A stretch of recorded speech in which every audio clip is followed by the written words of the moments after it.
Imos continuar xa con esta derradeira sesión do día. Pregolles aos participantes que xa teñan ao tempo fixado para podermos rematar cun debate no que mesmo poidan saír temas que con certeza quedaron pendentes de sesións anteriores e que pode ser unha boa ocasión para retomarmos.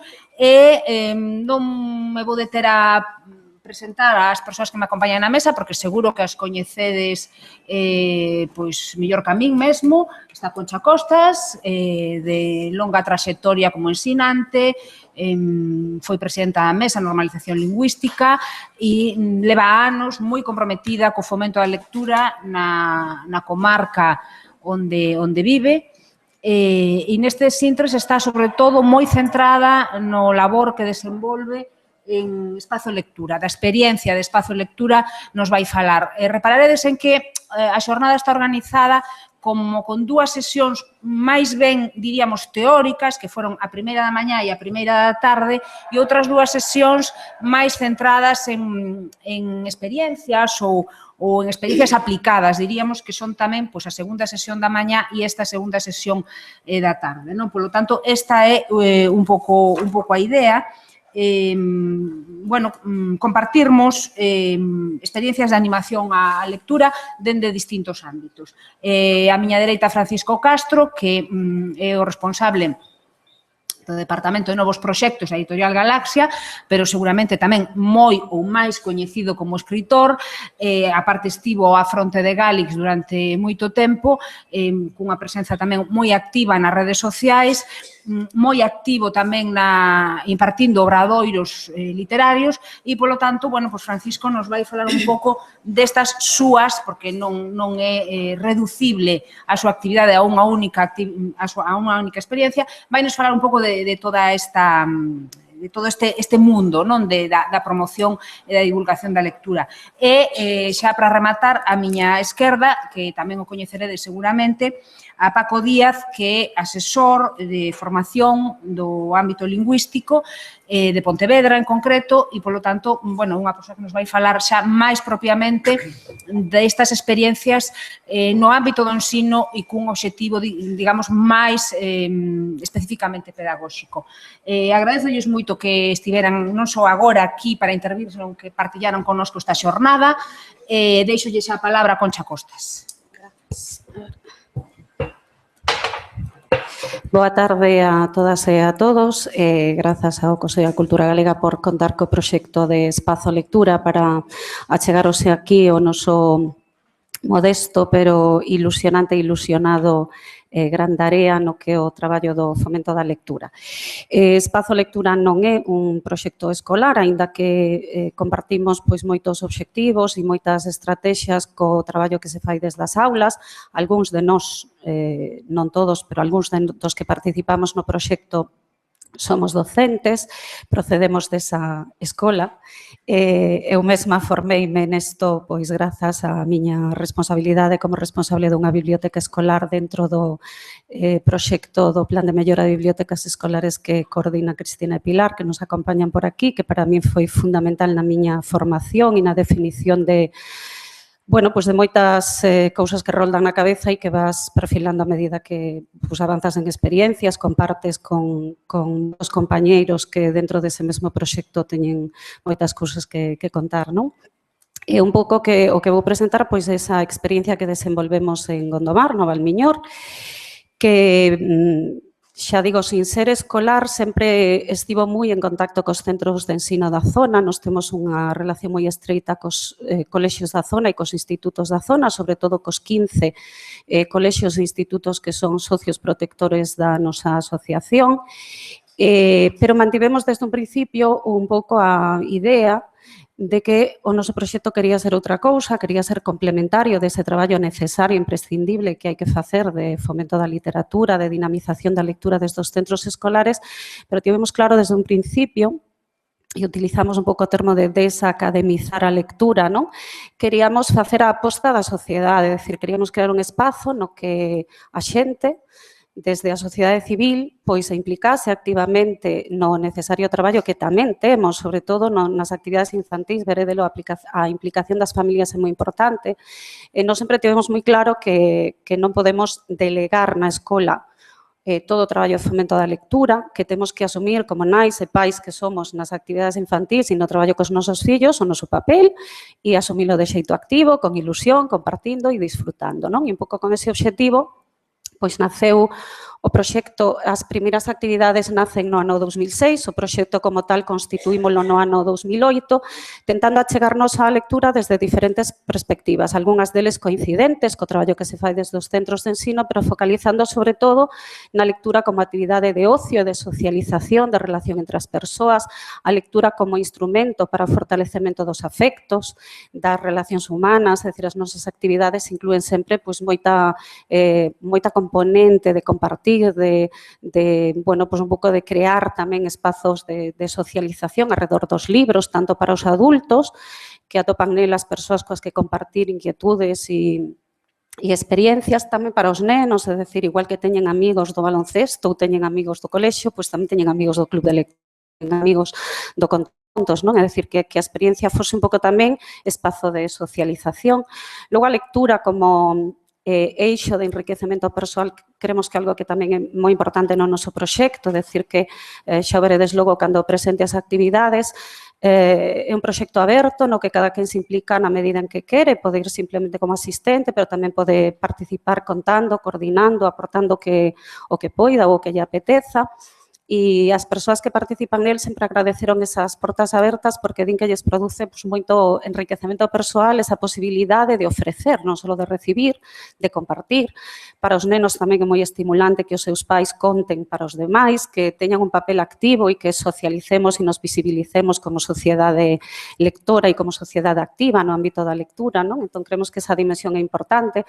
Logo, obviamente, hai outros aspectos que, bueno, pues, están máis próximos ao que é un pouco máis o traballo académico, non? A lectura como chave para a aprendizaxe, para todas as aprendizaxes, tanto para os nenos como no noso caso para as familias, non? Unha das cousas que agradecen as familias que participan nas nosas actividades é a formación que as actividades lles proporcionan, non? Comentan que agora cando van á librería, pois saben, coñecen editoriais, coñecen autores, coñecen os libros, os nenos xa saben o que lles gusta, é dicir, que serve un pouco tamén como espazo de formación, a lectura, obviamente, como instrumento para a mellora das competencias en comunicación lingüística, non?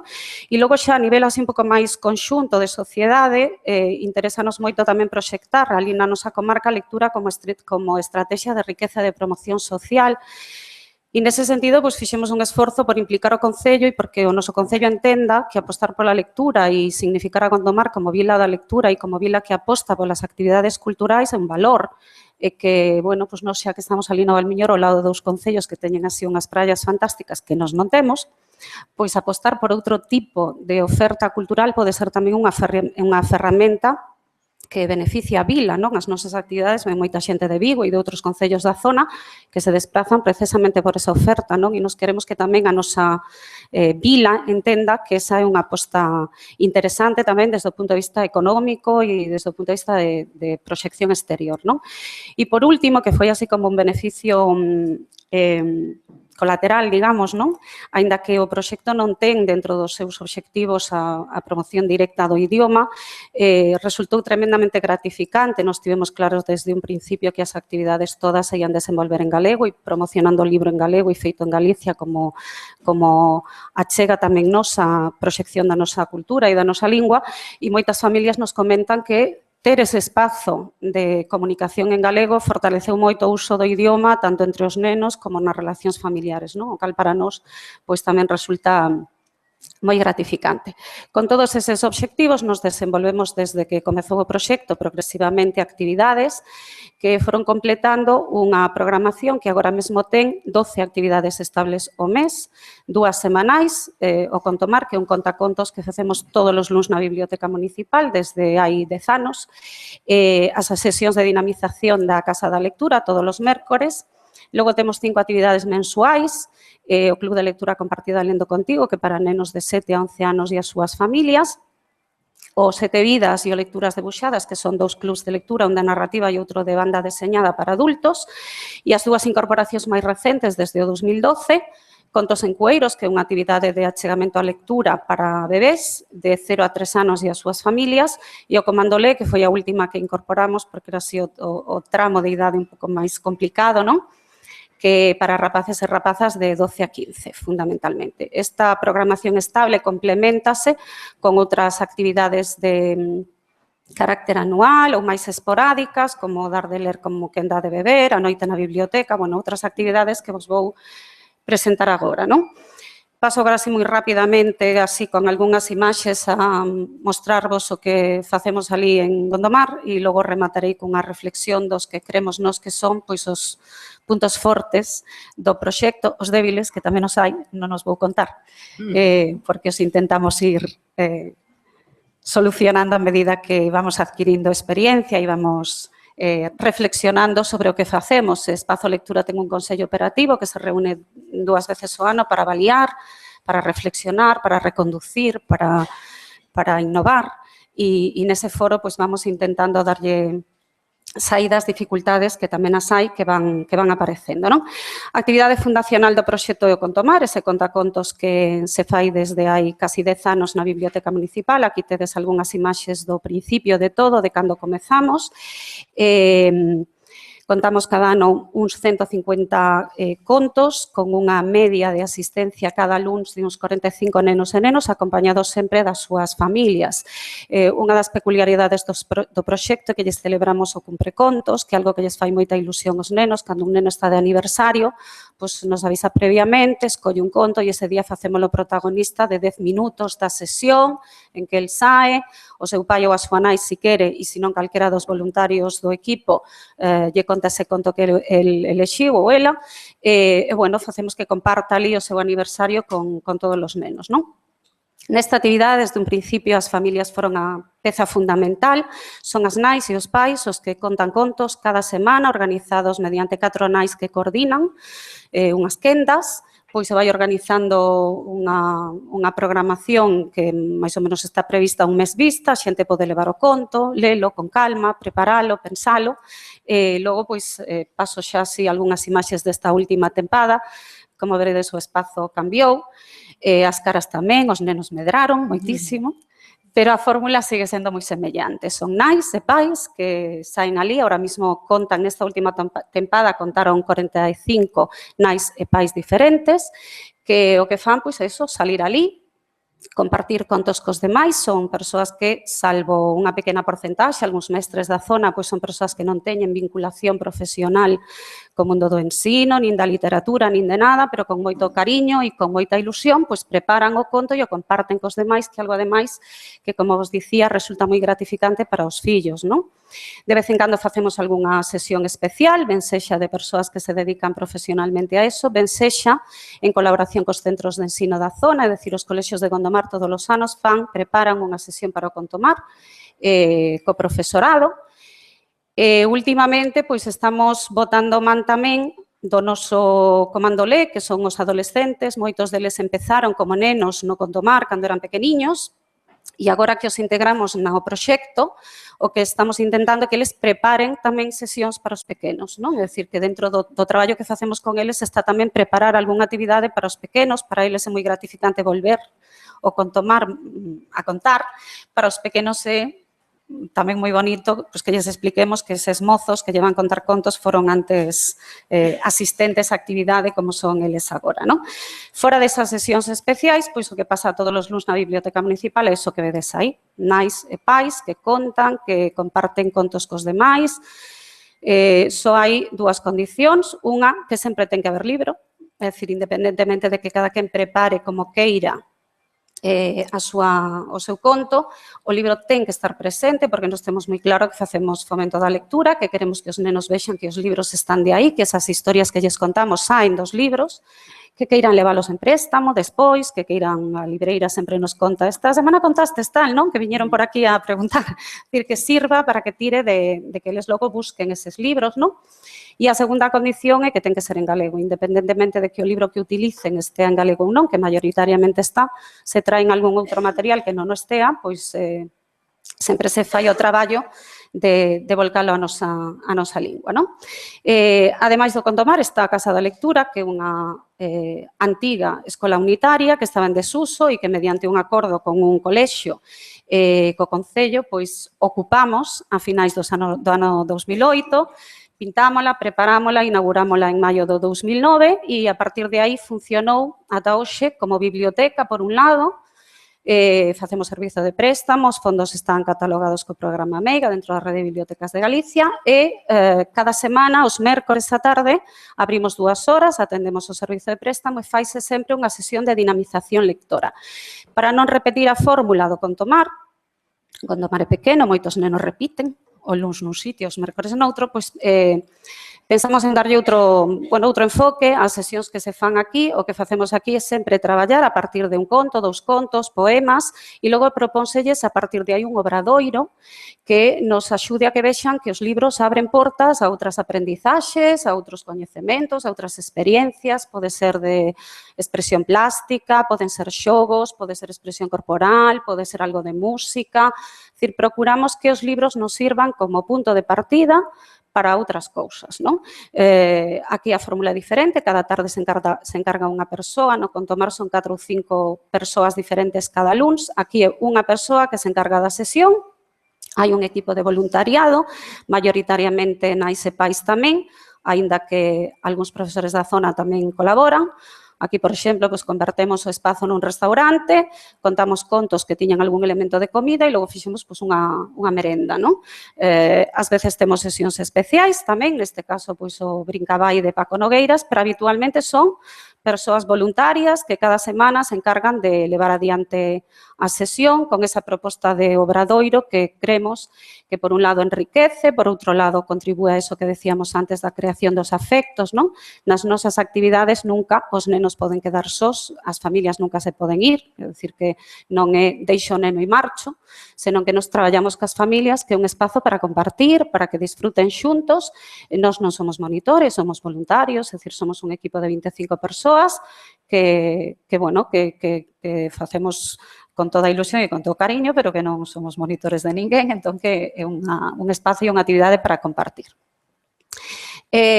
Outra das actividades agora xa de carácter mensual é Contos en Cueiros, que son sesións de achegamento á lectura para bebés de 0 a 3 anos. Ten tamén un equipo de coordinación que, sobre todo, prepara sesións en que se traballa a estimulación sensorial a partir dos contos e dos libros, con música, con ladaíñas, con moitísimos recursos que tamén queremos poñer a disposición das familias para que ese primeiro achegamento á lectura tamén se faga desde o noso idioma e desde a nosa cultura, ofrecéndolles recursos que moitas veces se perderon, que moitas veces descoñecen e que lles permitan ter recursos para logo continuar ese traballo na casa. Ás veces tamén hai sesións especiais, pero habitualmente o que temos é sesións de voluntariado. A partir de Contos en Cueiros naceu a Banda dos Cueiros, un grupo de pais que tocaban, se empezaron a organizar e se creou a Banda dos Cueiros, que é un grupo de música especializado en música para bebés, que todos os anos fai un par de sesións e que está empezando tamén a facer concertos polos coles da zona, porque, unha das cousas que logo comentarei ao final, para nós é moi importante a vinculación co entorno no que estamos, cos colexios, cos concellos, etc. Esta, por exemplo, era unha sesión, estimulación sensorial de sabores, de cores, de moitísimas cousas. Facemos tamén charlas para familias con recomendacións de como traballar na casa, de como darlle continuidade a ese traballo que nos facemos ali para que logo eles na casa teñan recursos e continúen ese labor. E nada, fundamentalmente isto é o que se inclúe, ás veces con algunha sesión especial, pero fundamentalmente con sesións preparadas polo equipo coordinador. Esta, por exemplo, era unha sesión sobre as cores, sobre a primavera. O que facemos cando termina unha fornada de bebés, digamos, os que fan 3 anos e se incorporan á escola, e facerlles unha sesión de benvida ao Contomar, porque entendemos que o noso proxecto é global e cando terminan en Contos en Cueiros invitamos as familias a ir ao Contomar un día, ao final da tempada, para que vexan como é o Contomar e convidalos a que ao ano seguinte, que rematan en Contos en Cueiros, enganchen co Contomar e haxa continuidade, E esta foi a sesión de peche deste ano, agora no mes de xuño, cun concerto ao aire libre no parque, ali en Gondomar. A cada familia regalamos unha foto neste caso era a segunda xeración de Contos en Cueiros, os que este ano terminan, digamos. Logo temos este club de lectura compartida entre familias e nenos de 7 a 11 anos. É unha fórmula de club de lectura que vai acompañada con un folleto que se lles entrega ás familias, que o que pretende é pois, propoñerlles temas de investigación a partir dos libros que lemos. Cada mes se propón un libro, entrégase o folleto con xogos, con propostas de investigación e de busca, e logo temos o último sábado de cada mes un encontro normalmente co autor ou autora do libro. Pasaron nestes 7 anos de Lendo Contigo uns 60 autores e autoras por Gondomar, pola Biblioteca Municipal, e o que facemos pois é, primeiro coméntase o folleto, o que investigaron, o que descubriron, o que aprenderon, vámoslo comentando con o noso equipo de coordinadores, e logo xa pois se lle fai algunha proposta lúdica e xa teñen o encontro co autor ou coa autora. É unha das iniciativas, digamos, máis creativas, eu creo, na medida en que xa son nenos máis conscientes para comentar o libro. Os profes dos colexios comentan nos que se lles nota moitísimo nas aulas aos nenos que veñen o Lendo Contigo, porque ese autor coñezo eu, ese autor non sei que, con ese libro tal, é dicir, que teñen moitos recursos a partir dos libros e sempre fomentamos que un pouco a partir de cada libro pois traballamos algún tema, neste caso, por exemplo, pois era reciclaxe, neste caso, pois aproveitamos para o achegamento a outras culturas, algún ilustrador sempre hai en todas as tempadas, é dicir, que procuramos un pouco que os libros, neste caso, aproveitando a Escarlatina Cociñeira de Funta, convidamos as familias a que trouxesen algunha receita feita do libro e fixemos logo unha degustación das receitas do libro, é dicir, que procuramos que cada libro dá portas a distintas cousas. Sempre hai poesía, ás veces facemos sesións de lecturas compartidas, aquí copiamos a idea aquí aos nosos compas de Sanxenxo, lecturas a pares, pais e fillos, compartidas para os demais, en voz alta, e esta foi a sesión de peche deste ano, Arredor de Casas, de Paula Carballeira. Logo está o Comandolé, que esta actividade para adolescentes que vos decía, que xurdiu un pouco, as actividades foronse poñendo en marcha pouco a pouco, desde o 2006, pois fómolas incorporando a medida que se necesitaban, digamos. Neste caso, pois, bueno, os nenos medrábannos, cando remataron no Lendo Contigo, pois, decíannos que como non había nada para eles, non? Porque desde os 12 ata as actividades de adultos era moito salto, e así naceu o Comandolé. Obviamente a fórmula non é a mesma que nosotros, non o pode ser, aquí combinamos cine, audiovisual, novas tecnoloxías e facemos, bueno, un pouco a lectura desde diferentes perspectivas e diferentes enfoques, non? Ás veces relaciona, bueno, horario diferente, é dicir, sempre quedamos o último sábado de cada mes, desde as 8 ata as 12 da noite, ceamos xuntos por esa perspectiva un pouco socializadora que decíamos ao principio. Moitos deles atopan aí pois rapaces que comparten as súas mesmas inquedanzas e que mellor no seu centro de ensino lles costa máis traballo atopar, non? E procuramos poñelos en contacto, pois neste caso poesía e música, pois ler poemas, achegarnos a eles, aproveitamos os que saben tocar para que preparasen algo para os demais, é dicir, un pouco darlles un papel máis activo, non? Ás veces temos sesións especiais, aproveitando de poesía e música, pois estiveron María Lado, Lucía Aldao, outras veces a fórmula é máis tipo club de lectura, presentación de libros, neste caso, pois leron Penúltimas tendencias de Carlos Negro e logo Carlos achegouse á Casa da Lectura para ter un encontro con eles e comentar o libro. É dicir, que un pouco a fórmula é diferente. Aquí, pois, fixemos un obradoiro de escrita con Elvira Ribeiro, en 2 sesións. Logo, aproveitando os textos que escribiran, fixemos un obradoiro de encadernación en que cada quen encadernou o libro do obradoiro cos seus propios textos e aproveitamos para chegarnos ao proxecto das editoras cartoneiras de América Latina. Neste caso, pois, era máis club de lectura con Ledicia Costas e o Corazón de Xúpiter.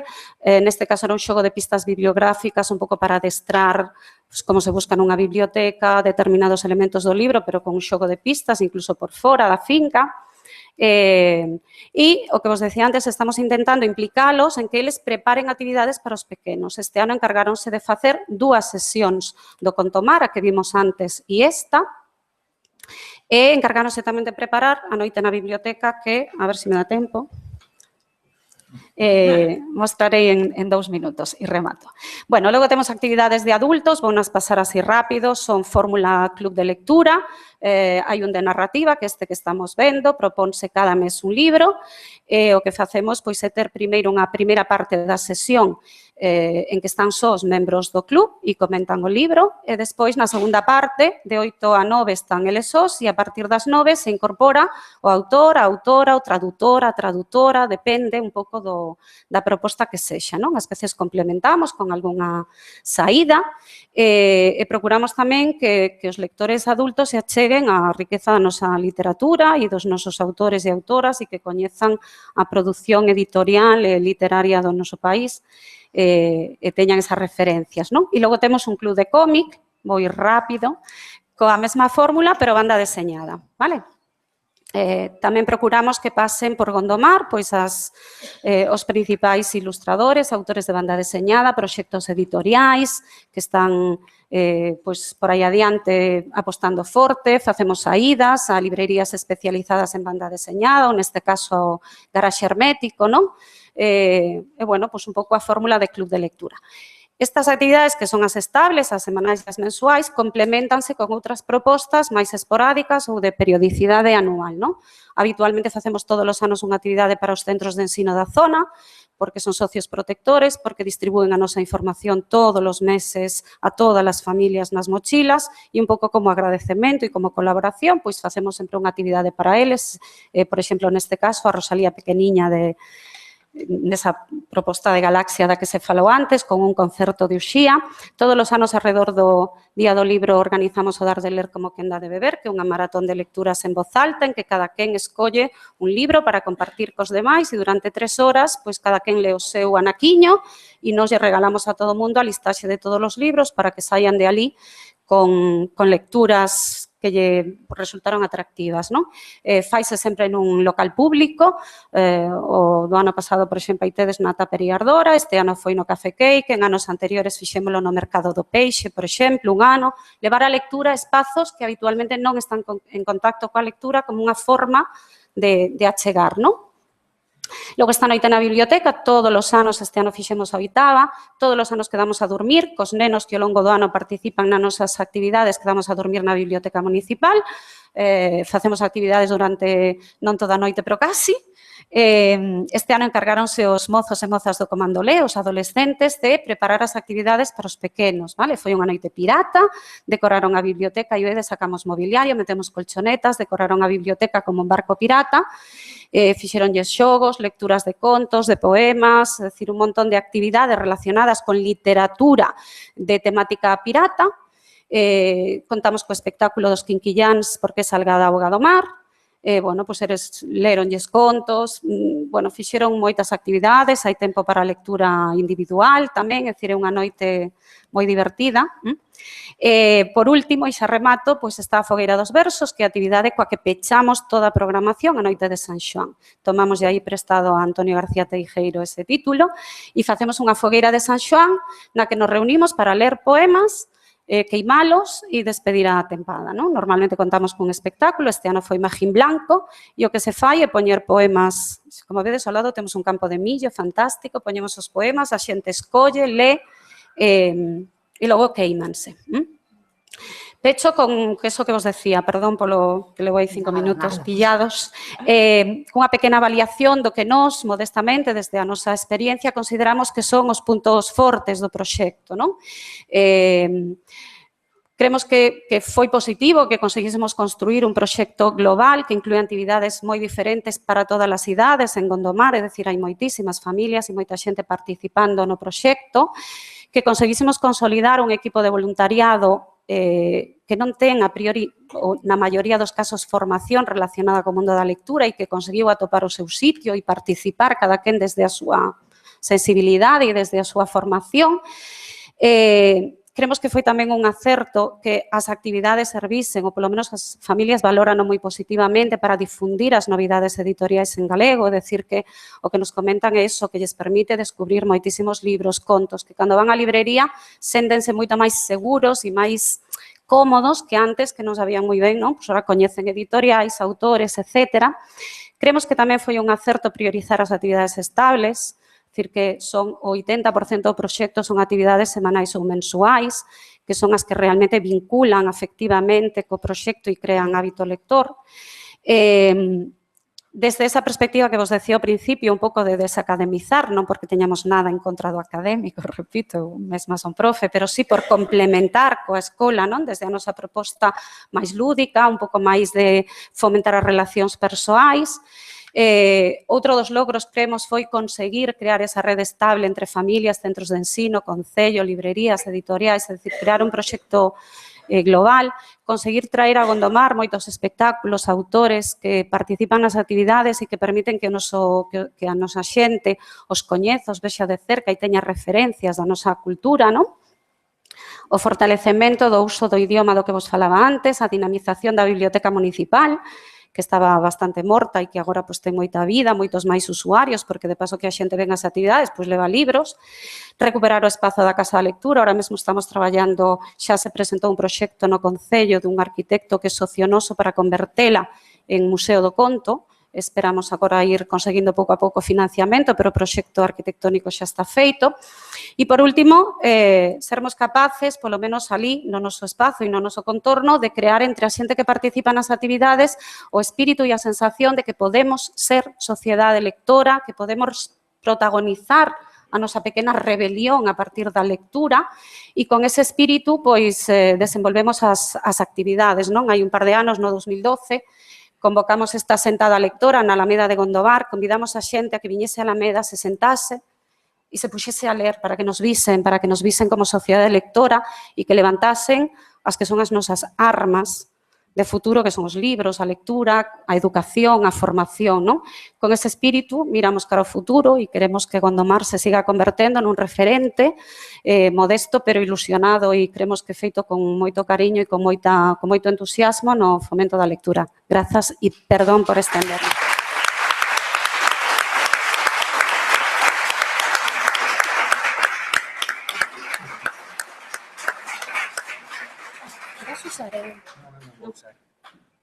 Xa? Sí, claro. Moi ben, pois a verdade é que é difícil dicir nada que este a altura do que ven de mostrarnos aquí Concha Costas. O espazo lectura é un deses exemplos de como dende a sociedade civil se fan as cousas, non? É moi interesante que os nosos políticos nos escoiten, a máis como se está grabando para emitir isto en streaming, pois hai que dicilo, como a xente dende a súa humildade, do seu entusiasmo, que é basicamente o que vou falar de entusiasmo, pois fai cousas absolutamente impresionantes. Nun país normal terían todo canto premio hai xentes como as de espazo lectura, digo nun país normal. Bueno, eu non son docente, funo durante 18 anos de filosofía, por fortuna para o sistema educativo xa non o son, e teño a fortuna de traballar como editor, pero non estou aquí en calidade de editor, senón como dicía na presentación Dolores Vilavedra, pois un pouco pola miña experiencia, xa dende hai moitísimos anos impartindo obradoiros de escrita creativa. Entón, nesta xornada na que estamos a reflexionar sobre a literatura e o seu ensino, eu quero aportar unha pequena reflexión absolutamente empírica sobre o que é a miña experiencia non no ensino a literatura, senón no traballo concreto de escrita creativa a todos os niveis, non? Tanto obradoiros, digamos, moi formais, de moita duración no tempo para adultas e adultos, como tamén nos colexios. Teño a fortuna, ás veces, de ser convidado a ir aos colexios, aos institutos, a ter sesións de escrita literaria, ainda que tamén os teño impartido para, xente en prisións, persoas que están en prisións. Durante anos desenvolvín en Vigo un obradoiro só para xubilados e para xubiladas ou incluso para prelectores, de escrita para prelectores que eran os seus pais nais quen escribían o que os nenos ian creando, non?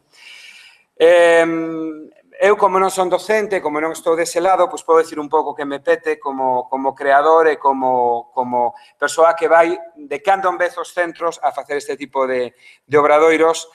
E un pouco a tese central que vou manter é que deberíamos exixir, dados os seus obvios beneficios, non lle vexo ninguna clase de presuizo o feito de dedicar parte do tempo do cada vez máis reducido tempo, como quedou claro esta mañá, a asignatura de lingua e literatura, logo podemos falar algo de por que van xuntas lingua e literatura, ademais de a saber moitas cousas sobre os autores e ademais de saber correntes e de por que cortamos en 1916 ou non, etcétera, etcétera, eu quero reivindicar tamén un espazo para crear dentro desa asignatura de lingua e literatura. Esta mañá, na primeira sesión, puñanos un pouco os obxectivos e como algunha profesora explicou moi ben, todo iso é fermosísimo, logo aplicamos maravillosamente ben, queda un pouco feo que vou dicir, o corta-pega nas nosas programacións, etcétera, etcétera, pero logo outra cousa é que eso sexa de verdade. E aí falábase de impulsar a creación de textos literarios baseados nos xa estudiados, comprendendo a súa estructura,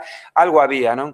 Eu creo que a nosa aposta, ou a aposta da administración debería ser moito máis radical e darlle moita máis presenza como se fai noutros países, non? Se ledes, seguro que ledes moitos libros de autores, sobre todo da cultura anglosaxona, no que é a súa presentación, neso que escribimos os escritores para dicir que somos impresionantemente intelixentes, aquí non se pon, non se adoita a poñer na súa presentación que fixo obradoiros de escrita creativa con fulanito, con fulanita. Sin embargo, na cultura anglosaxona sí se fai, non? É dicir, nos podemos atopar a grandísimos superventas que din que se formaron durante 2 anos facendo estudios de escrita creativa na universidade non sei onde antes de poñerse a escribir. Aquí temos ainda como unha especie de pudor, non? É unha especie non sei, de halo divino que nos cae aos escritores e sabémoslo facer porque sí, non? Bueno, ese sería para outro asunto. Se comentaba esta mañá, puñase o exemplo da asignatura de xeografía e historia, 50% xeografía, 50% historia. Sen embargo, no caso de lingua e literatura, pois non é así, e parece como que literatura é unha especie de engadido de última hora, non? Porque ao final falabas que era algo así como a quinta parte aproximadamente, non? O que se dedica á literatura. Bueno, obviamente isto, dende o meu punto de vista, é un erro importante que ten que ver coa academización e, sobre todo, coa crenza indiscutible, logo, na práctica vemos que é falsa, de que os alumnos o que teñen é que saber, poño así moitas aspas, non? Saber quere dicir podelo facer o día do exame. Igual está feísimo todo o que vou a dicir, pero vou a dicir igual. Se vos decatades, a meirande parte dos programas de televisión de cultura, aspas, de cultura, de preguntas, non? Son de primaria. Son preguntas de primaria. A meirande parte da xente adulta non o sabe. Eu non o sei, eu son moi burro nese sentido. Entón, vexo paso palabra, non dou unha, póñome moi estresado, ademais, non son capaz de acertalas e xa non vos digo saber e ganar, que para min eso xa é punto 3.0, non? Non chego aí a esas preguntas. Sen embargo, en algún lugar deben conservarse os meus exames da EXB aprobados. A mesa era moi boiño, nunca copiei. Só unha vez en inglés e me pillaron, pero... ou quizáis por iso, como me pillaron nunca máis, non? Pero quero dicir que o aquelo sabía, pero xa non o sei. Sabía, pero xa non o sei. E eu estudiei en segundo de BUP, aparento moitos menos, pero teño 48 anos xa, estudiei o BUP e non son capaz de traer a miña memoria o que sen dúbida sabía para ter un 9. Eu en segundo de BUP suspendín un montón de asignaturas, agora arrepíntome que isto estea gravándose porque igual o meu fillo maior o ve, pero, bueno, o segundo de BUP foi un desastre. Por increíble que vos pareza, isto vos vai parecer ficción, claro, como ese escritor inventas, pero por increíble que vos pareza, en segundo de BUP, isto é moi increíble o que vou contar, en segundo de BUP namorei dunha compañeira e era de min non. Eso era increíble. Bueno, pois sucedeu, non? Bueno, cousas absurdas que pasan, estaba un pouco aparvada esta rapaza, entón, eu, pois, claro, non podía estar na aula, ahora falo en serio, o outro tamén, pero ahora máis en serio, eu non era capaz de estar na aula, estaba, bueno, pois, cunha crise emocional importante, e non ia a clase, só ia a clase de literatura. E cando eu estaba en segundo de BUP, como esta mañá se recordou, había 3 horas, eran 3, non? 3 ou 4 horas, non me lembro, de literatura. 3 horas de literatura, un luxo absoluto. Eu non ia a clase de religión, porque non podía suspender religión, porque en casa habería un Cristo, nunca me rito, a ver como explicaba eu, que incluso suspendía a religión, pero non faltaba a unha soa clase de literatura. A min deu-me clase un poeta, deu-me clase un escritor, e era un privilexio absoluto poder estar naquelas clases nas que se lía poesía. Eu que estaba namorado e ninguén me facía caso, sobre todo a que eu quería que me fixese caso, logo ela quería, pero eu xa non quixen, non? Xa fun de sobra. Ahora non quero, non? Te aguantas co gordo ese que tes de noivo agora. Bueno, pois, eu recórdome a min mesmo, metido na cama, enganándome a min mesmo, había exame de calquera cousa, e entón, pois, puña o despertador para 6 da mañá, non estudiaba nada, 6 da mañá, entón, era o engano, vou ler un pouquiño, a ver se me queda algo antes do exame, non? Pero non era quen de centrarme nas matemáticas, na física, e si collía os libros de lectura obrigatoria que había que ler para a literatura. E recórdome, e foi unha epifanía, falo moi en serio, para mí foi unha epifanía absoluta, no instante no que lín todos os cuentos de Gabriel García Márquez na edición de Bruguera. Non sei se recordades aquelas edicións de Bruguera moi brandas. E de súpeto aquel rapaz increíblemente non correspondido dunha maneira inexplicable pola rapaza querida, lee un conto de Gabriel García Márquez que leva por título Eva está dentro de su gato, que conta a historia de como Eva, cando queda dormida, entra dentro dunha gata e sae polos tellados de Macondo para toparse con un gato e facer esas cousas que os gatos e as gatas, gato e gata, metáfora outra cousa, se vos decatades, fan a luz da lúa. Eu quedei absolutamente aparvado con esa lectura. Eu sempre digo que son escritor, como todas e todos os que nos dedicamos a escribir, por lo que dimos lido nun determinado momento. E aí, a min, esa persoa estaba levándome cara ao meu oficio de escritor. Con isto que vos quero dicir, de maneira totalmente práctica, porque o que estou falando dos meus fracasos amorosos, debo dicir que foi o único, o resto son moitos éxitos, pero non é deso do que en realidade quero falar, senón que estou falando de motivación á lectura. Dunha maneira absolutamente inconsciente, ese señor levoume cara aí, non? E dende entón son aínda mellor lector. Eu, como vos digo, teño a fortuna de ser convidado por vos e algunha profesora aquí que algunha vez me convidou a impartir obradoiros literarios nos seus centros e buscar única e exclusivamente o prazer de crear. Eu parto sempre da base de que todo o mundo é quen se está ben dirixido de crear un texto literario. Ás veces dunha maneira moi dirixida. Os que sodes profesoras e profesores en primaria saberon que canto máis pequerechiños son, máis dirixida ten que ser a actividade, podemos facer un poema de estrutura fixa que eles vayan poñendo as palabras, pero logo como chegan esas palabras pode ser a partir de un reparto de palabras nunha bolsa, ou hai mil técnicas, non? Paco Díaz, que sabe isto moito máis que a min, cometeu a inconsciencia unha vez de convidarme a dar un curso para o profesorado en Pontevedra e fixemos moitas destas cousas que son divertidas. Decía Laura agora, dicía moi ben que as ofertas de ocio son tantas. E hai que facelo así, que temos que intentar seducir tamén polo prazer, temos que tentar seducir polo goce e polo entretemento, non? E, nese sentido, Laura é unha mestra en facelo, non? En calquera caso, creo que todos eses métodos valen moito máis que os que habitualmente coñecemos, non? Eu que teño a fortuna de visitar tamén moitos centros, pero como autor, a falar das miñas obras que están postas ali como lectura obrigatoria, pois ás veces teño a fortuna de que algún rapaz, algunha rapaza me dixe ver o exame de comprobación lectora, non? Ás veces vexo cousas moi raras ou preguntas moi extrañas. Acórdome unha vez no Rincón del Vago, sabes que el Rincón del Vago é un espazo mítico que os seus fundadores venderon a non sei quen por unha porrada de centos de miles de euros. E unha vez, como teño unha alerta en Google, non, para ver cando se fala de Francisco Castro, a cuestión de egocentrismo que temos os creadores, e dende que o Papa se chama Francisco é un follón, porque cada vez que sale Raúl Castro e Papa Francisco no mesmo sitio, me avisa Google a min. Sí. Hai tamén un xogador de fútbol colombiano que é unha figura, chamase Francisco Castro, e estou moi ao tanto dos seus éxitos. Bueno, pois unha vez, no Rincón del Vago, alguén pedía un resumo urxente dun Bosque cheo de fallas, que é unha obra miña de moitos anos, e entón, claro, eu entrei ali aquel resumo e estaba mal. Estaba mal, porque ao final quen era o asasino non era, entón, bueno, entrei ali, registreime, cambiei aquelo, e puxen, para que el rapaz pudera aprobar, fixen ali un pouco aquelo, non? Fun dormir, e o día seguinte, alguén correxira isto, volver a poñer guantes, e dixera, ese fulano non ten nin idea, non?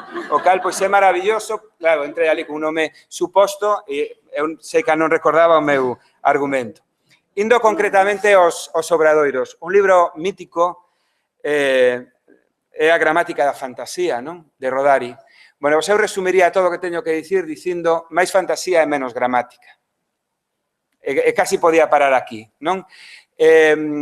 O termos xuntos lingua e literatura, o termos na mesma hora, e pola mañá alguén comentou pois esas extrañas contradicións que se dan, non? De que na clase de lengua española, que para moito alumnado galego é a clase de lengua, non? E logo está galego, é outra cousa, non? Claro, ou inglés, non? Pero en lengua estudan unha cousa e logo en galego estudan o mesmo, e o mellor o mesmo se chama de outra maneira.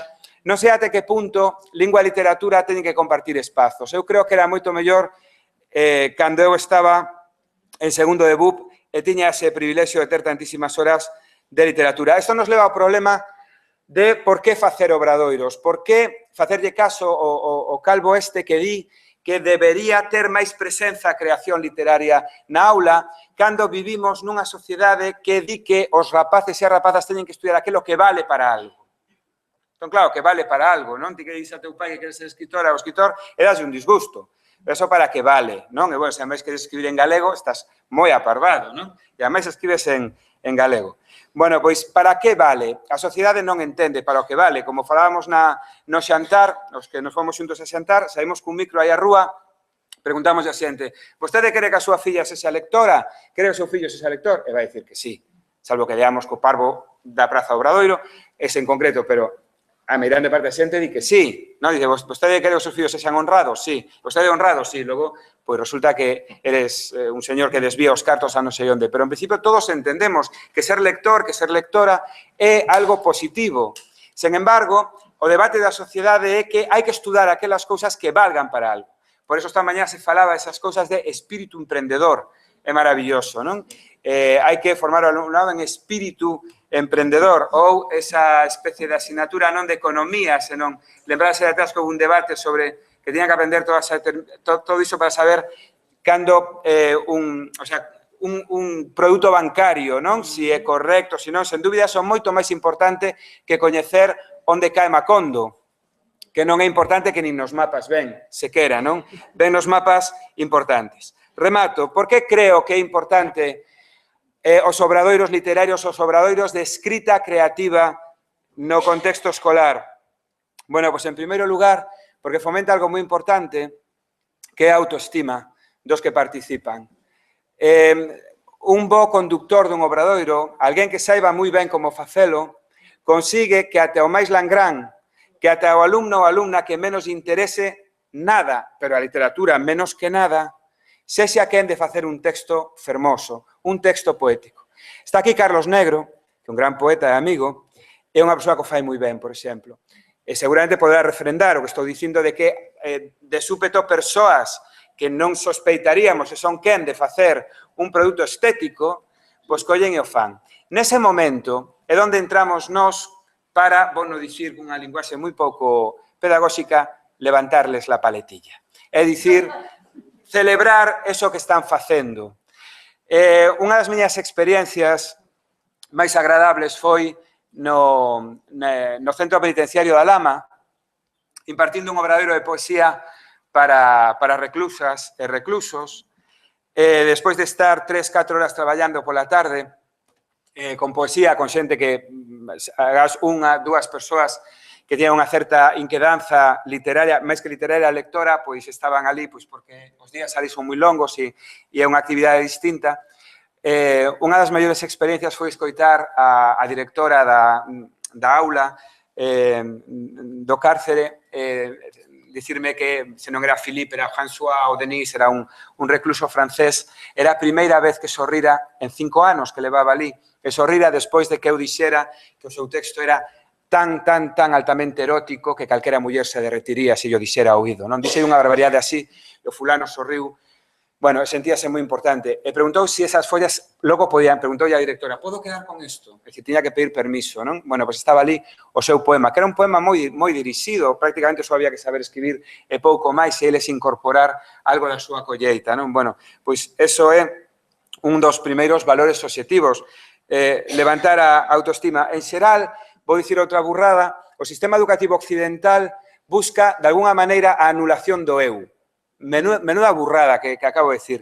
Que quero dicir con isto? Bueno, cando somos pequenos, unha das cousas que aprendemos na escola é obedecer. Hai que poñerse así, todos nunha ringleira, aprender iso cando tendemos a desorde, un patio escolar, non? Un patio escolar, eso sí que é o caos das partículas, non o que contan os físicos, non? Sen embargo, hai que poñerse así. Bueno, estamos aprendendo unha manchea de cousas que non están en ningún sitio. E logo, a cultura educativa do sistema educativo occidental favorece e premia a repetición de cousas. A repetición e o esquecemento a todos os niveis, tamén no universitario.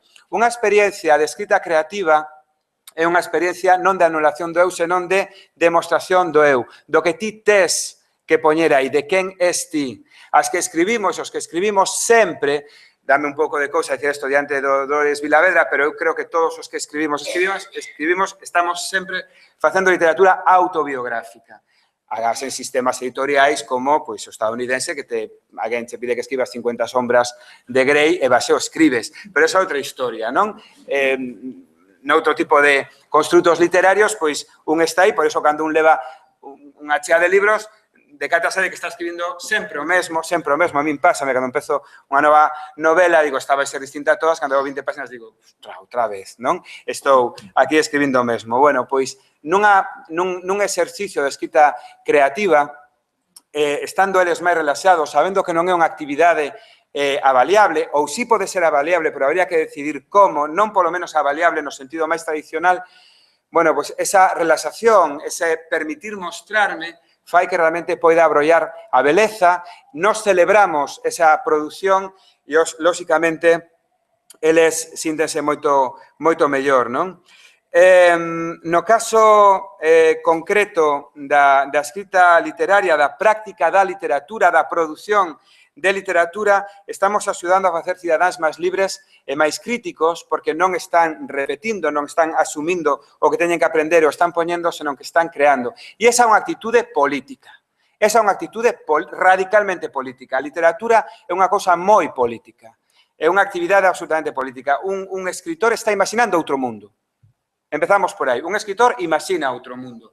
Non se conforma co mundo real. Está sempre soñando outro mundo, non? Por iso, as dictaduras sempre foron moi agresivas con todo o que teña que ver con libros, lectura, creación, etc. A creación implica non aceptar a realidade tal e como é, senón, non necesariamente a realidade tal e como me gustaría que fose, pero sí outra realidade. E no caso da lingua galega, como dicía agora Concha Costas, non? Dicía, requisito que se sea en galego, aparece ali un material que non o é, facemos o esforzo de traer o galego. É que aquí nos xogamos a vida. Gustoume moito que alguén falase antes de Rosalía Pequeniña, e ti tamén o fixeches, non porque eu sexa o editor, senón porque na Editorial Galaxia, por exemplo, temos moi claro que un dos nosos orgullos coa colección Son Árbore, que coñeceredes, estos libros con CD, é asociar lingua galega a unha actividade de lecer boa, divertida, etc. Non? Nun momento no que nesta sociedade, é políticamente incorrecto dicilo, pero nesta sociedade se sigue asumindo que o galego ou é algo que ten que ver co rural, ou é algo que ten que ver coas profesoras, os profesores, ou es que tú eres del bloque. É algo así, non? Entón, asociar galego a unha actividade positiva, unha actividade de lecer que é formativa, que é, que nos culturiza, que nos socializa, que dinamiza a nosa contorna sociocultural máis inmediata, como é o caso da experiencia de Espazo Lectura que nos acaban de contar. Bueno, ademais, que todo iso se faga en galego é moi importante. E dixen, porque aí nós estamos xogándonos a vida. Porque a sociedade é moito máis dura co galego que co castelán. Un rapaz, unha rapaza, a que lle recomendamos un libro en castelán que non lle gusta, non di que os libros en castelán non valen para nada.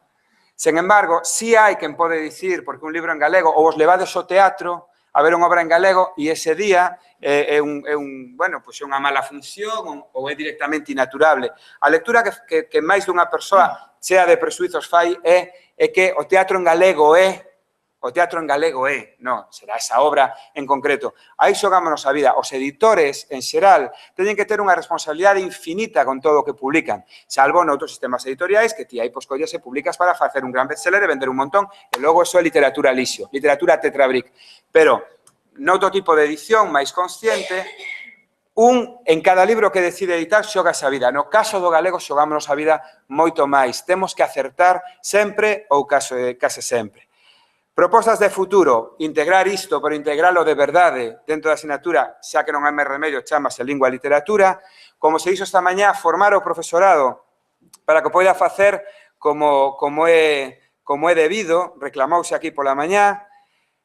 Quizáis unha posible maneira é buscando colaboracións con creadores, con escritores e escritoras. Mercedes Queixas Zas está aquí, é a secretaria da Asociación de Escritores da Lingua Galega e sabe que dende a ELGA ofreces este servizo aos centros de ensino, porque o mellor eu como docente pois non se me ocurre, pero sí que temos unha cantidade importante de escritoras e escritores que levan demostrado a súa habilidade a hora de facelo, e sobre todo, e agora sí que remato, volvendo ao principio, cando se faga a seguinte lei educativa, esta mañá alguén falou de que era novata, só levaba 12 anos, pero que levase a varias reformas, pois tranquila, que che quedan unhas cantas máis, pois cando sexa a seguinte, eu reivindico que a asignatura de literatura, como obrigatoria, estea separada de lingua. Non se pode estar facendo sintagmas nominais, non sei se siguen existindo sintagmas nominais, antes había, non recordo o que son, de verdade que antes alguén o dixo, xuntar os que é o sintagma nominal, quedei un pouco preocupado que non recordo o que era, ves, me caes un pasapalabra, non sei.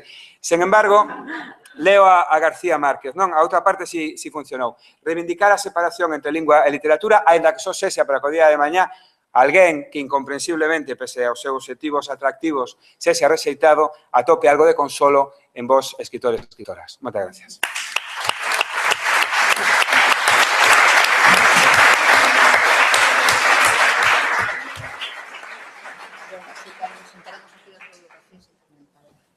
Bueno, toca a min entón... Bueno, procurarei ser breve, entón, despois desta intervención así tan animosa. A primeira cuestión que poderíamos decir, bueno, que se me ocurre, non? Que cando... Isto, escoitase ben? Sí. Cando vimos que coincidíamos na mesma mesa, Francisco, máis eu e tal, o primeiro que vimos era que tiñamos camisas, polos, non? Que tiñamos así, da mesma core, que íbamos a conformar un certo palíndromo así estético e tal, e entón fixámonos nestas cousas e fixámonos nunha cosa que moitas veces sucede nos centros e que entronca un pouco co que comentaba Paco, non? Que unha primeira impresión importante, interesante, é que chega un escritor ao centro e a primeira non é o primeiro rapaz que se asombra de que estea vivo, non? Vale, isto xa é, non? Decir con un escritor que estea vivo, pois xa é unha sensación como moi interesante, non? Porque un escritor vivo, normalmente, no que se ten por estudo da literatura nunha maneira de velo así un tanto tradicional, pois normalmente non forma parte do canon que hai que estudar e que se coñece, non? Entón, interesoume moitísimo o que dixo, interesoume moito cousas que nos contou Laura, que se vai agora, entón vamos a aproveitar... Nada, vou comentar un pouco esas cousas que contaches intimidades así familiares e tal na hora de comer, pero bueno, non te preocupes. Non é tanto, non, pero sí que comentou unha anécdota que tamén entronca moi ben, porque eu quería comentarvos bueno, penso que pode resultar dun certo interese así para rematar esa visión que recolle un pouco moitas das cousas que foron xurdindo nas xornadas e que ten tamén unha visión así que desde a educación, non? Desde o ensino e desde, bueno, o mundo onde eu traballo estes anos, que é na formación de profesores, no que vexo, e, sobre todo, que vai moi ben sellado a experiencia que teño de participar pois no ámbito do que se propón desde a asesoría de bibliotecas escolares e desde toda esa iniciativa enorme de traballo que incorpora non só a profes de lingua e literatura no ámbito da lectura, sino a profes de todas as áreas, e non só a profes de secundaria de lingua e literatura, sino a profes de primaria infantil en moitísimo número, que entenden que a cuestión da literatura non atinxe a unha asignatura que se chame literatura, non necesariamente, vale? Senón que atinxe a todos os profes que atenden aos nenos e que se trata da lectura. Se trata da lectura, se trata dun tipo especial de lectura. Se trata dunha maneira especial de ler, máis ben, non? E entón, o primeiro obxectivo que tiña eu era, neste breve momento de falar, era como penso que o tema era, digamos, o tema xeral era a animación á lectura, pois era o desexo de ler, entón a miña primeira ilusión sería fomentar ese desexo de ler en vos, non? Que despois desta charla, pois que todas e todos levarades algunha anotación nas vosas libretas de algúns dos títulos que trouxen aquí, moi analóxicos todos, pero que foron conformando, pois, bueno, unha certa biblioteca necesaria, imprescindible, penso eu, para achegarse ao que é o mundo, pois, da animación á lectura, que é o mundo da formación literaria. Pedironme un título, o título da intervención era O acceso ao clube, e tamén tiña un subtítulo que era, pois, do ensino da literatura á formación literaria, non? E entón, pois, bueno, desgloso 4 cuestións fundamentales, non? Que son este para qué que comentaba Francisco, que falamos do que falamos na hora de comer e que tivemos unha conversa como super interesante con Laura. Tamén un pouco o qué, non? Que ler? Para qué a literatura? Con que materiais traballar? Como? Aí imos coincidir moitísimo, non? Esta última intervención de Francisco vaime resultar super... encaixa perfectamente no que vos quería comentar. Se acaso, por último, unha pequena anotación de onde, non? Vale, procedo simplemente, non? Porque lía outro día nesta primeira cuestión do para qué, non? Para que sirve a literatura? Para que? Para que están os plans de estudos? E para que? Por que nos concita pois, nestas dúbidas sobre se é suficiente ou non, ou a súa estrutura, a súa nomenclatura, o canon que se utiliza, os contidos que manexa, etc. Non? Se está ben sellada a lingua ou mellor separada e tal, non? E entón, lía outro día unhas palabras de Muñoz Molina, non? Que decía que recordaba a formación literaria, as clases de literatura de cando era un rapaz, como algo que decía entre tedioso, unha ceremonia entre tediosa e macabra. Eran os adxetivos que el recordaba, non? Que, bueno, tratándose de Muñoz Molina tamén a verdade que é así el como tamén un pouco tedioso e macabro, pero a min chamoume a atención porque tampouco está tan lonxe do que eu recordo, que é diferente do que recordas, Paco, pero eu sí recordo unhas clases bastante tediosas e bastante funerarias, non? Funerarias na liña desto de decir, oye, un escritor, pero está vivo. Pero hai escritores vivos, porque eu todos os que estudiei durante toda tal estaban mortos había moitísimo tempo, non? Tanto como que para ser escritor había que estar morto, ou algo así. Era un pouco a conclusión a que podía chegar moitos rapaces, penso, non? Ou seja, esta visión un pouco funeraria e un pouco taxidérmica, non? Porque con os xeitos mortos e con cousas pasadas, pois non se pode facer facilmente, sobre todo a determinadas edades e con a bagaxe que poden ter os nenos, pois un pouco máis que exercicios de taxidermia, non? De organizar, de colocar, o mellor disecar e cortar en pedazos e, bueno, analizar, non? Todo isto moi lonxe do que ten que ver con ler ou do que ten que ver co desexo de ler, non?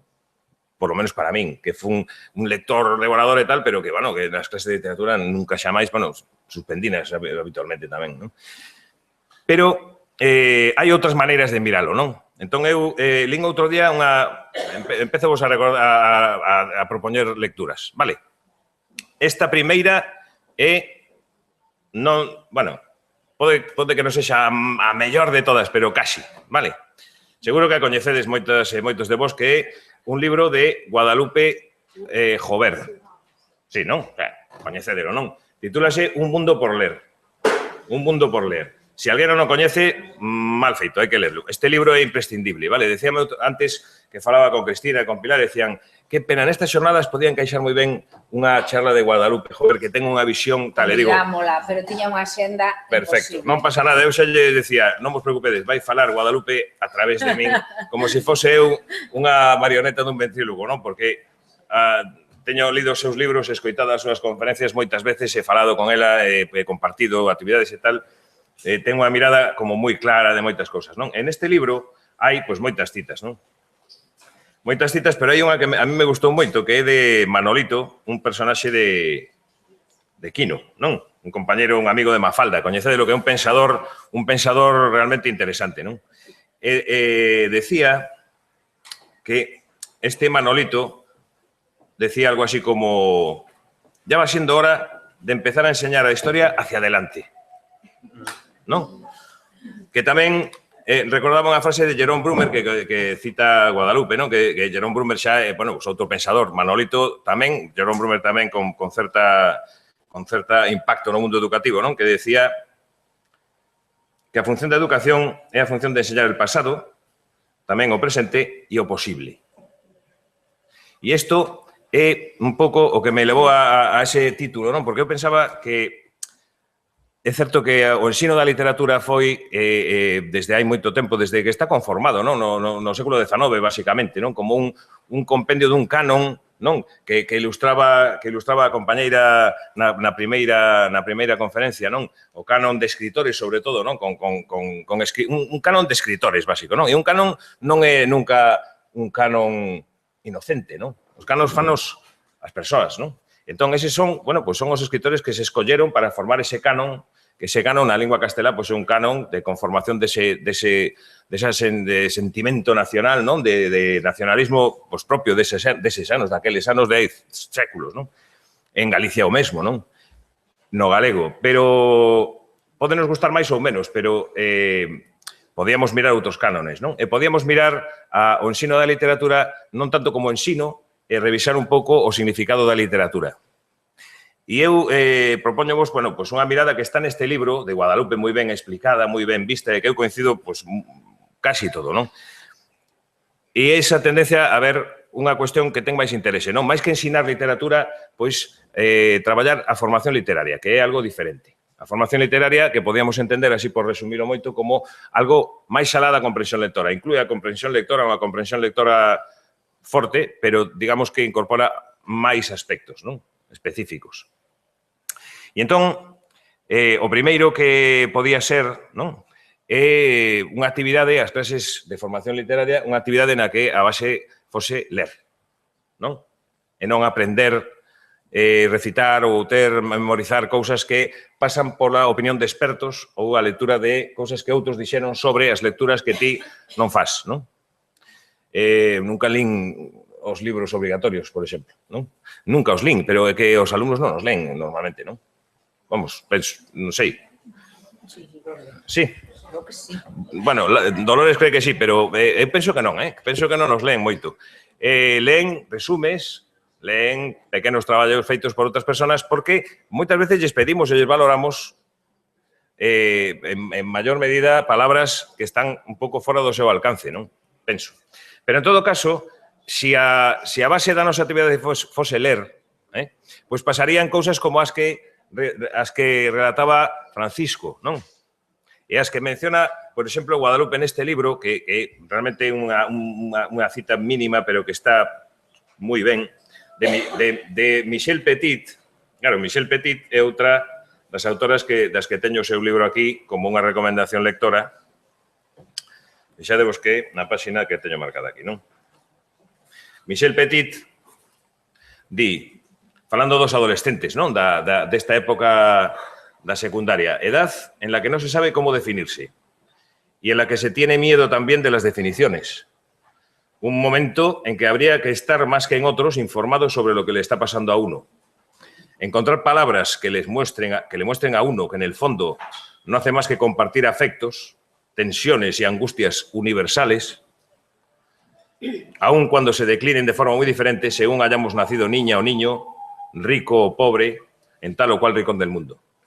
Estas palabras de Michel Petit penso que, bueno, que están, e hai moitas referencias a esta, encontrarse a eso que Todorov, que tamén está aquí, xa vos digo, chamaba leerse, non?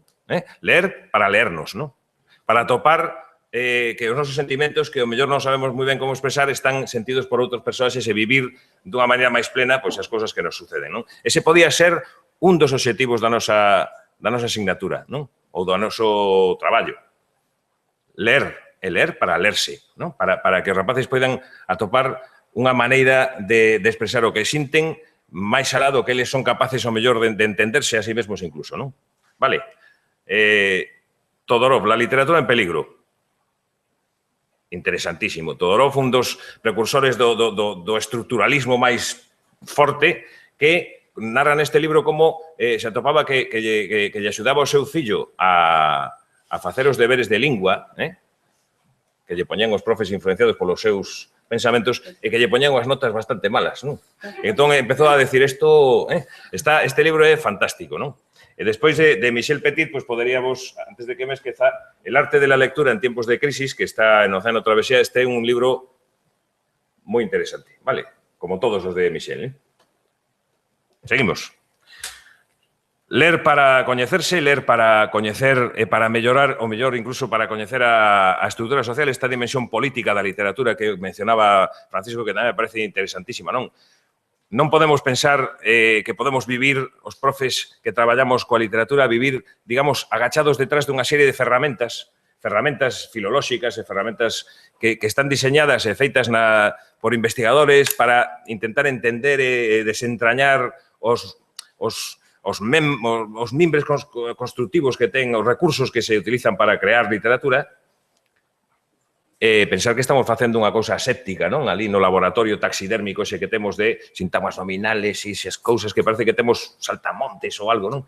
Senón, pensar que falar de literatura é falar de política, e falar de literatura é normalmente falar de cousas que son, pois, que poden ser e que normalmente chegan a ser, pois, conflictivas, non? E difíciles. Entón, esa pode ser outra dos obxectivos do ámbito da literatura. E outro que menciona Guadalupe Jovere, que tamén me parece moi interesante, é o de recuperar a palabra. O de proporcionarlle palabras a persoas que, ao mellor, aos nenos, ou non tan nenos, que atopan na literatura palabras que necesitan para poder expresarse, non?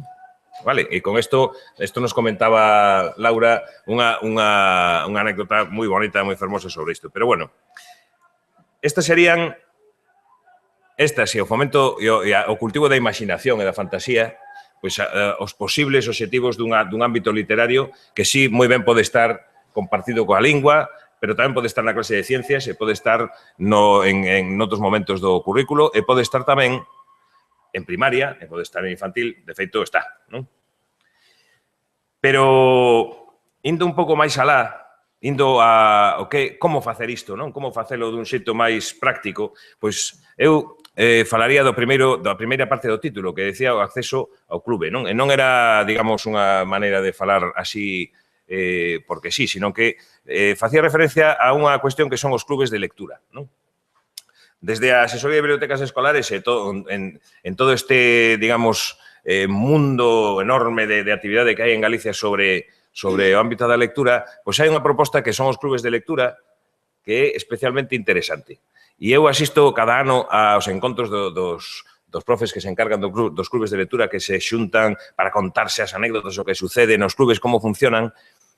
Clubes que teñen como unha característica interesante que non se fan dentro do horario escolar, senón que forman parte dunha actividade voluntaria, unha actividade, bueno, teñen características moi ben pensadas e moi interesantes, non? Que están un pouco evitando esa transposición didáctica que leva a literatura ás veces a convertirse nesa especie de taxidermia extraña, non?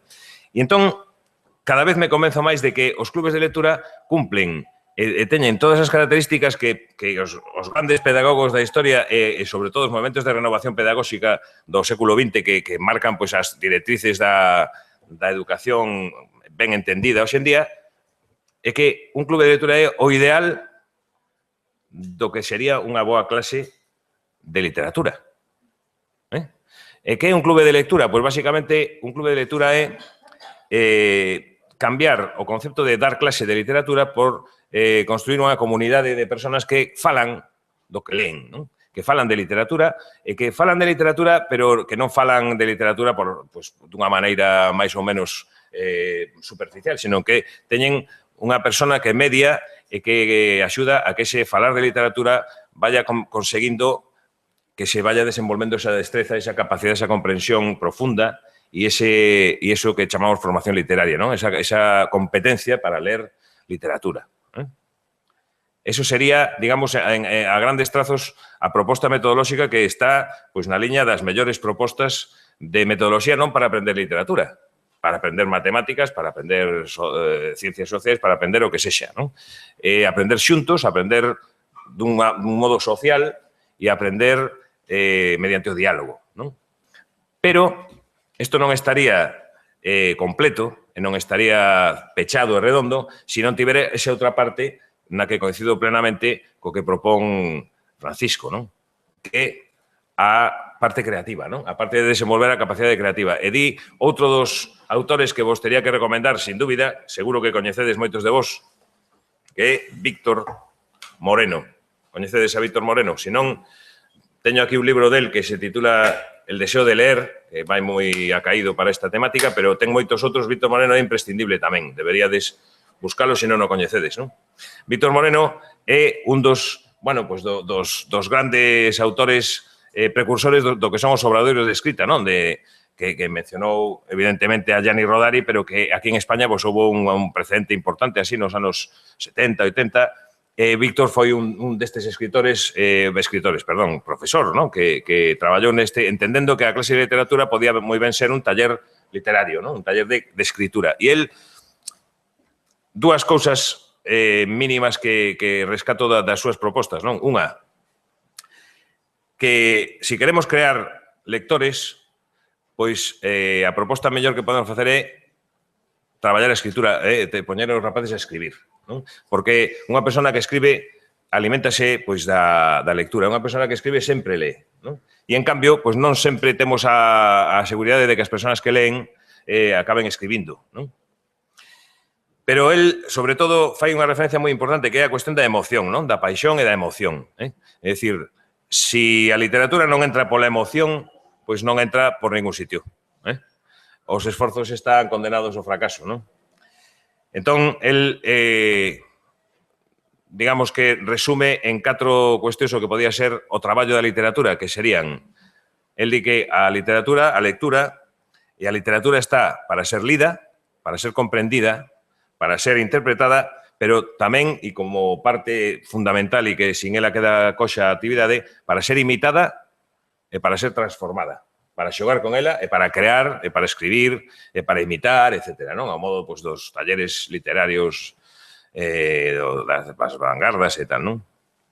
E por último, e por rematar, tiña unha referencia a donde, non? Porque donde facemos isto? Na clase de literatura, como algúns vos parece máis interesante, na clase de lingua e literatura, nas clases, en todas as clases, pois eu diría que podemos facelo na biblioteca. Pero na biblioteca, por que na biblioteca? Bueno, pois na biblioteca nun sentido un pouco máis amplo do que o mellor algunhas persoas pensan que é unha biblioteca, non? Unha biblioteca que é moito máis que un almacén de libros organizados onde un pode ir coller un libro para ler, non? Incluso, diría que máis alá, unha biblioteca é máis que un lugar, non? Chegamos a falar algunha vez de que unha biblioteca máis ben debería ser un contexto diferente para aprender dunha maneira diferente, non? Pero, igual, podemos chegar a unha cita que foi moi interesante, que eu coñecín esta cita porque un profesor da Universidade de Andalucía pois me comentou que escoitar esta cita e lle parecera fantástica e despois resultou que era de Cristina Novoa, que está por aquí sentada, que decía que dixo unha vez nunhas xornadas e este profesor quedou abrallado, non? Con isto de que a biblioteca, máis que un contexto, a biblioteca é unha actitude. Entón, eu falo da biblioteca como actitude, non? Donde facer isto? Pois na biblioteca, nesa actitude que deberíamos valorar para cambiar absolutamente o concepto que, digamos, tradicionalmente é mayoritario, penso eu, non? Do que é ensinar literatura hacia esta formación literaria que, bueno, a mí me parece como moito máis apetecible, non? E, bueno, nada máis. Penso que con isto podemos xa discutir un pouco, se queredes. Algún... Sí.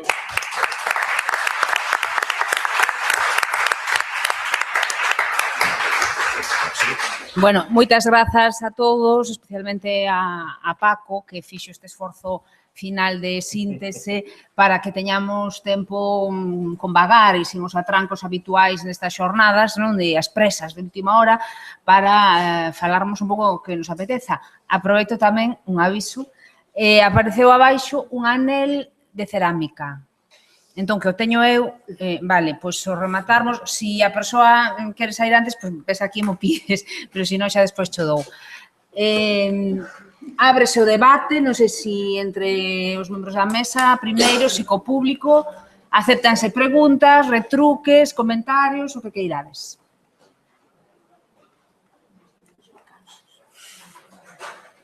Eu quería comentar unha pequena anécdota de efectivamente, o reticente que é a sociedade a práctica de escritura como ferramenta pedagóxica e que a vivín en carne propia no Colexio Público de Bertamiráns, daquela só había un. A miña filla hoxe maior facía, non sei se terceiro ou cuarto de primaria e aquel ano tuvo a fortuna de que lle tocou de profesora Gloria Sánchez. Eu xa avisei e dixen, filla, a lotería só toca unha vez na vida. Non vais pensar que os mestres son sempre así, non? Pero aquel ano tocoulle a lotería. E entón Gloria, pois, puñaos a escribir. Basicamente, o que facían era escribir todo tipo de cousas. E eu levábame o demo e violentábame moito porque sempre escoitaba as nais, pois, o saír ou nas actividades tal, despotricar contra que teima tiña aquela señora que estaba empeñada en que todas as nenas fosen escritoras, non? Entón, ese salto entre o que ten, bueno, de educativo a práctica da escrita e non só de educativo, sino de viaxe emocional e de lúdico e demais, sobre todas as necesidades, non? Pois elas non o vían, non? Elas saltaban directamente a que aquela señora quería que aquelas nenas de 10 anos fosen escritoras. E logo, claro, decatarme do mal vista que estaba a profesión, non? Porque aquelas nais estaban horrorizadas coa teima daquela mestra en que as súas fillas fosen escritoras. E, bueno, pois eu debo dicir que me inquietou bastante e non sabía moi ben tamén como defendela, non? Porque vía que había unha reticencia e unha incomprensión extraordinaria cara aquela práctica que era absolutamente inusual, non? Naquel centro e que, bueno, despois marchou Gloria e supoño que volveu a ser algo tamén moi infrecuente. Bueno, co cual, ás veces, sodes un pouco predicadores no deserto, non? Quer dizer, que aí hai un gap, un salto que eu creo que temos todos a responsabilidade de dar, que é de facer esta pedagogía social un pouco, pois falábamos no xantar de, bueno, un pouco do abandono das humanidades na última etapa de secundaria e no bacharelato, da presión a que son sometidas as estudantes e os estudantes polo contorno, polo contexto, polas familias, polos propios educadores, para que vayan por ciencias, non? E eu creo que aí, pois, seguramente tamén hai unha parte de responsabilidade nosa de non sabermos prestixiar a nosa profesión e de non facermos esa pedagogía que a mellor si se fixo dende as ciencias ou dende as disciplinas técnicas, pero non quero monopolizar a palabra. Só quería compartir con vos esta anécdota que me recordaron moito Francisco, os dous Pacos, mellor dito, cando falaron destas cousas. Hai alá algunha má levantada? Non. Aquí, Tere.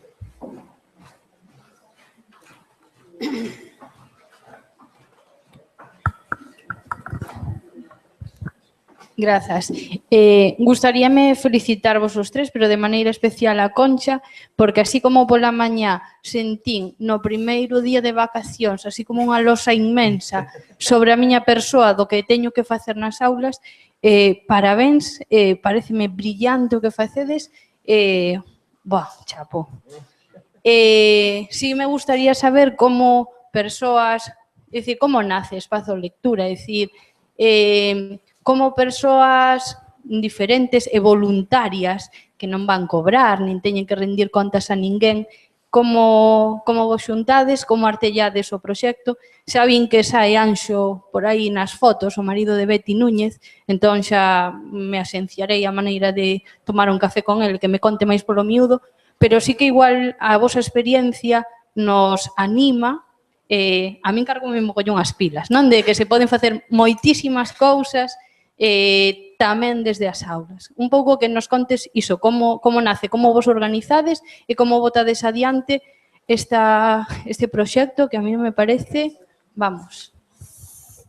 Bueno, primeiro, grazas polo recoñecemento e polo agradecemento.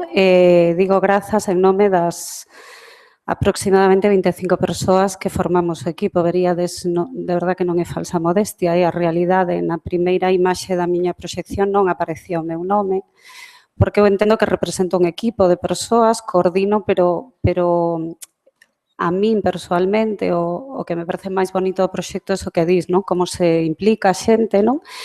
E como foi cada quen pois, colocándose, non? Entón, nese sentido, en nome de todo ese equipo ao que eu represento, grazas. Como nace? Pois nace nunha AMPA.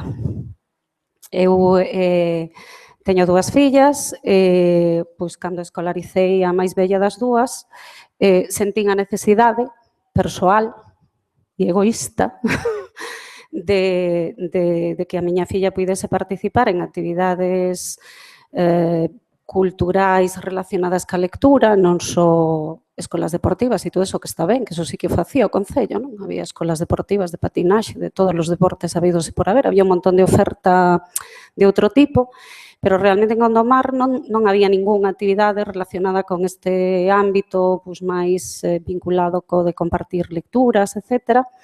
E eu estaba na AMPA dun CRA, un colexio rural agrupado, a miña nena tiña 3 anos, e fixen a proposta, deixeina caer, que porque non nos animábamos, fomos ao Concello, un grupiño de nais, e falamos ca concelleira que non nos entendía, non porque falásemos galego, que igual tamén, senón porque ela non, o sea, esa idea que aínda está moi asentada en moitísimos dos nosos xestores políticos, por chamarlles de algún xeito, non?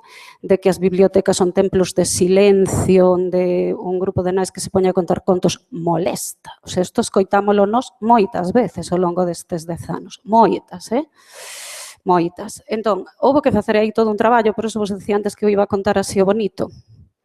Pero tamén hai moito traballo desagradable en todo este camiño de case 10 anos, non? Porque houve que pelexar moito para que se entendese que unha biblioteca pública ten a obriga de ofrecer este tipo de actividades.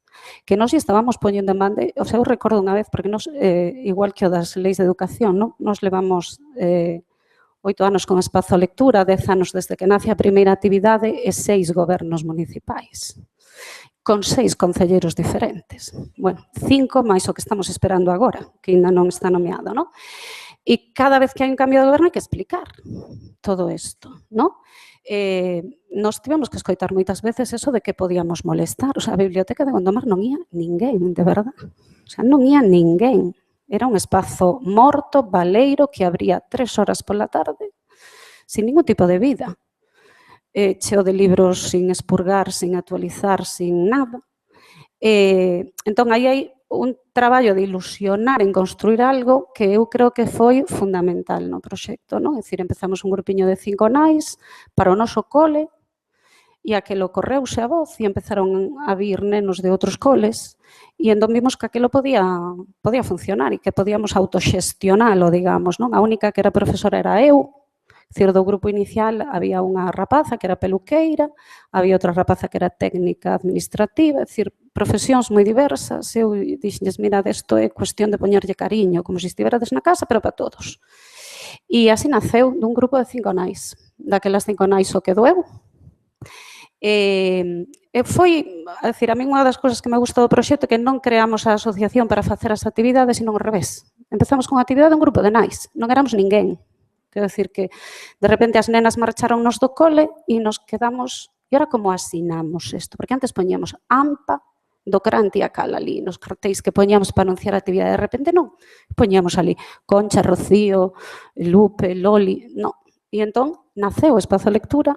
Dicir que un pouco digo pola pregunta que faz, non? Como nace? Espazo Lectura nace logo de 2 anos de contar contos na Biblioteca Municipal e de atoparnos con que a plataforma desde a que organizáramos aquelo, pois xa non era nosa, porque os nosos fillos cambiaban de colexio, e entón ocorreusenos a idea de constituirnos en asociación, e aí empezou o noso camiño xa de unha forma, digamos, máis organizada, non? En principio éramos un grupo de nais, sen máis. Logo empezamos a ver que aquelo tiña demanda, non? Houve familias que nos decían, joi, por que non algo para os pais tamén e para as nais? Só para os nenos. E cando os nenos empezaron a medrar, pois o Gondomar, claro, era ata 9 anos, cando os nenos empezaron a medrar, porque non algo un pouco máis de maiores para que estes nenos non perdan este camiño que iniciaron. E así foi todo, é dicir que a primeira actividade do 2006, a segunda do 2007, os clubs de adultos do 2008, a Casa Lectura 2009, o Contos en Cueiros e o Comando Ledo 2012, é dicir que foi medrando ao tempo que sentíamos que era socialmente útil e necesario, porque, quero dicir, que nos parecía que tiña unha función social. Non? Naceu así, sen querer, casi. E o de implicar, pois, a verdade que tampouco eu non sabería explicalo, hai que vivilo. Quer dicir, por que a xente se implica nun proxecto nun momento dado desa forma? Supoño que se deron moitas circunstancias, que fomos capaces, por eso o poñía como un dos puntos fortes de abrilo, é dicir, non somos nós que vos imos organizar. Estou aberto, anímate a contar, veña ben un día, que non, que me poño moi nerviosa, mamá, por favor, eu quero que ti contes. E foi así, foi así.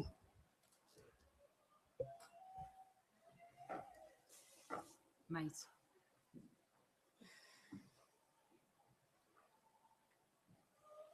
Que eu estaba un pouco enganchada escoitando a Concha. Bueno, imaginando un pouco con Carlos a posibilidade de poder facer algo noutros concellos, non? E realmente un pouco sumo o que decía antes Paco, que en calquera outro país isto sería multipremiado. Bueno, se non hai máis temas, pois vamos pechar a xornada. Non sei se Teresa quere subir aquí.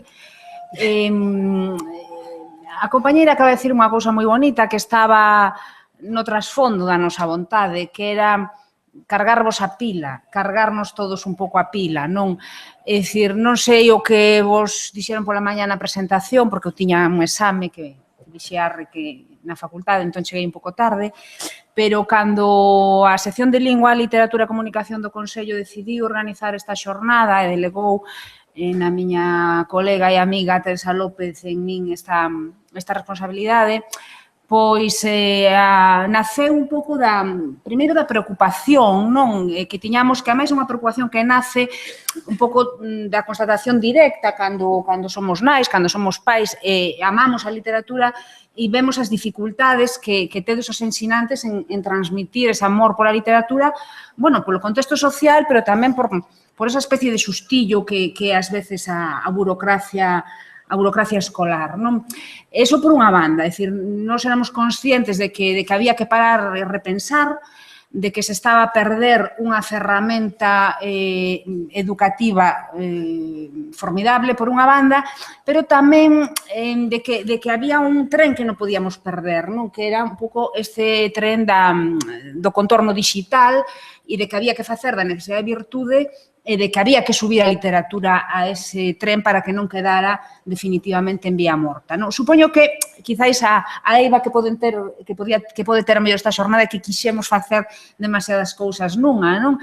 Pero tamén nacía dunha convicción, polo menos pola miña banda, moi profunda, e creo que é compartida por Teresa e polo resto da sección, que un pouco a canseira que nos produce este discurso sempre en negativo sobre a lingua na que vivimos instaladas e queremos vivir, non?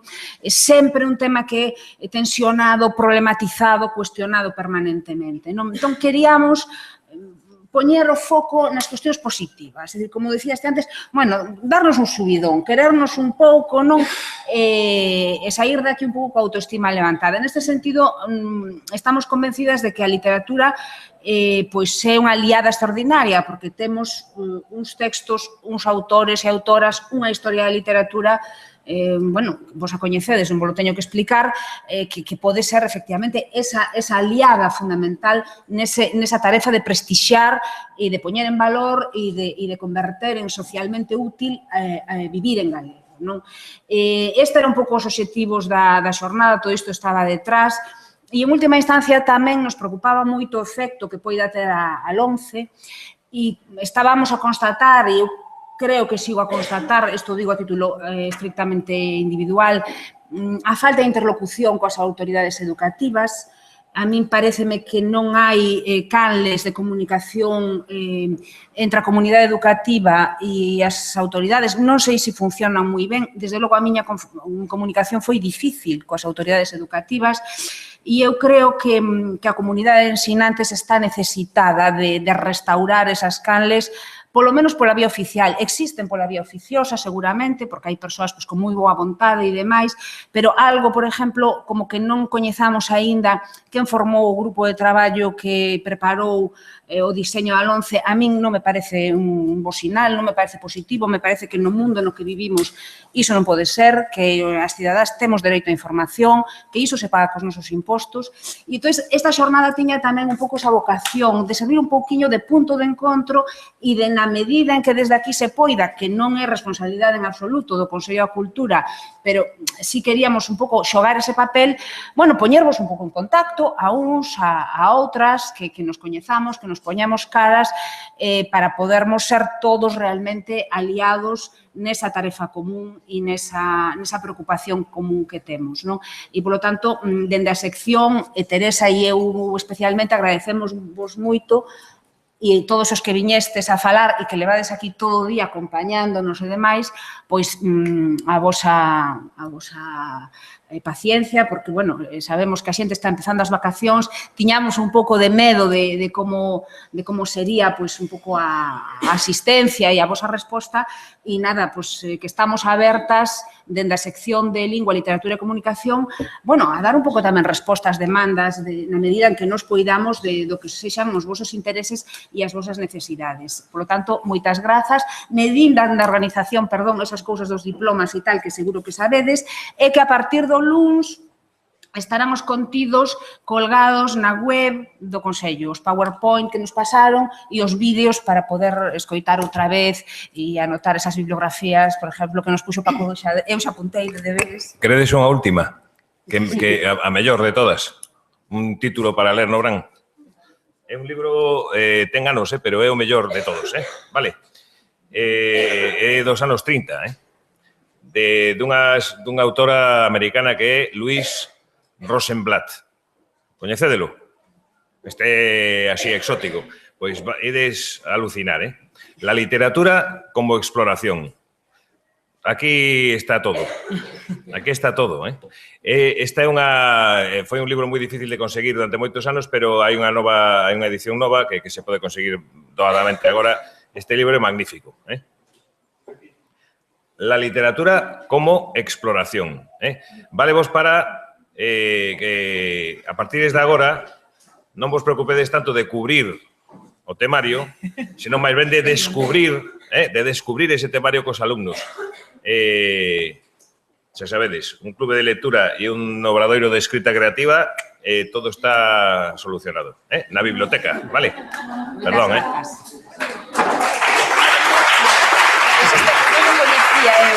Pois a Guadalupe chamamos, claro, sí.